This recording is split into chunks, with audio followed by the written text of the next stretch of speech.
Dispatches is undercover to find out what the real cost of a cruise holiday is. While I relax and enjoy five-star treatment, my undercover colleague Paul is working for a basic salary of $50 or £32 a month. Good evening. How's it going? Fine, thank you. Salmon medium or what? Many of those who choose to work on the ship come from poor countries where their wages can support whole families. But we wanted to know if they're being treated fairly. So joining the ranks is an undercover reporter for Dispatches. The employment agency in the UK promised Paul a minimum of $1,010 a month, roughly £640. They said he'd probably get much more from tips. His hourly rate is less than half of the minimum wage in the UK. Paul is shattered. He's had about 4 hours sleep. He started at 6 this morning and he's not sure when he's clocking off tonight. And he's still buoyant and friendly and chatty, which he has to be for the job. 3 days into the cruise, Paul finally receives a contract and a shock. A quarter of the money he's been expecting has disappeared. It states that he'll be guaranteed not the $1,010 he was promised, but only $751 a month. That's around £480, equivalent to £1.58 an hour, or less than a third of the UK minimum wage. Paul and his crewmates are getting far less than they would if they worked in the UK. That's because the Celebrity Eclipse's American owners are in law based in Africa. And the ship itself flies the flag of Malta. British rules and regulations do not apply. This policy, flying a flag of convenience, is criticised for lowering employment standards.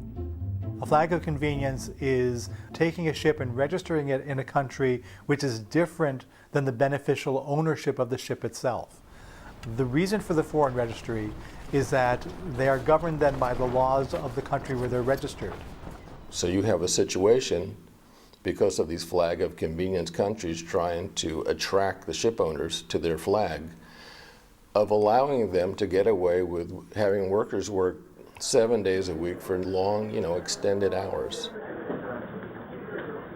My producer and I are amazed at how hard the staff work for us, despite the money, hours and conditions. We ask a cleaner if he's looking forward to a break in port. Then he lets us into one of the harsher realities. He says he has to pay other crew members from his own pocket just to get the work done. If I get a helper, he does the dusting, then I do the settings to check everything, whether everything is in proper. That takes a while. So they bring extra stuff in? No, we have to pay for them. They say that you have to do it, but... So how much do you have to pay your helper? Yeah, if it's only for dusting, they take $60. If you for more, any other setting, $70, $80 for help. Some ex-staff allege that it's a deliberate policy to force workers to subsidise the running costs. 500 current and former employees are trying to take legal action against the company. You're giving way too much work, and instead of the company providing you with the assistance to be able to finish that work and paying for those assistants, the company is forcing you to pay those assistants. How one court described it recently in a case against another cruise line, it is essentially it's as if the company was taking their money away from them.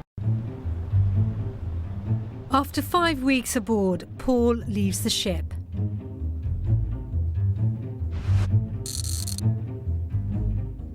In all, he has earned $60 in basic wages and collected almost $600 in tips from the guests. The company added another $176 to make up Paul's minimum earnings. He's also due another week's worth of tips.